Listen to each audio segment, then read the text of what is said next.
قولك يا بونجور بونجور. ليه معصبين من الصبح؟ ليه معصبين وعم تزعرنوا علي؟ الدنيا مثل الغنية مثل أي شي. يا الله على الإزعاج والورش من الصبح. بعرف إنه مو دايما بكون على قد التوقعات، ويمكن أيام بزعجكم وأيام تزعجوني بزعرنتكم، بس جل من لا يخطئ. أنا إنسان عمري 23 سنة مثلكم، عندي طرقي وتجاربي اللي بعبر عن شخصيتي فيها، وبعبر عن وجعي بالطريقة يلي الله ورجاني إياها، بالطريقة اللي بحسها بتشبهني. وبعرفكم وبعرف إنه من محبة عم تحكوا، وبعرف إنكم بتحبوني. وأنا بحبكم قد الدنيا. ف متفهم، بس هلا مش وقتها. هلا أي حدا بيروح بينتقدني روحوا افرموه، بعدين نجي نتفاهم أنا وياكم شو صح وشو غلط. يلا حي زهرة.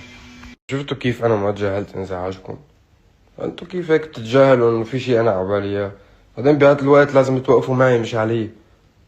هيك انتوا هيك علي والله عيب. شاميكم انا شو زعلان. بعدين انه نجاح بوبجي وتعاون شخصيتي فيها وحفلة 60 مليون لاعب وذا ويزكيدز بعد بشهر حينعرض، وحفلات جاية تكسر الدنيا، وكل هالنجاحات صار لي سنة عم بشتغل اقدم لكم اشياء حلوة، كله عم اقدم لكم اياها على كيفكم تنبسطوا فيه، ولا شغلة واحدة على كيفي.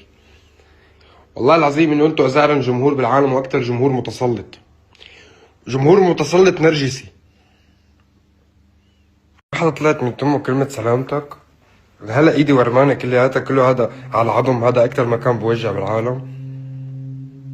طلعت بتسخوا فيه، طلعت انخذلت، حامل دس عليكم، حامل غنية ضد حمادات هالمرة، ضد الجمهور، مش مع الجمهور. خزلت زعلان، ما حدا يحكي معي.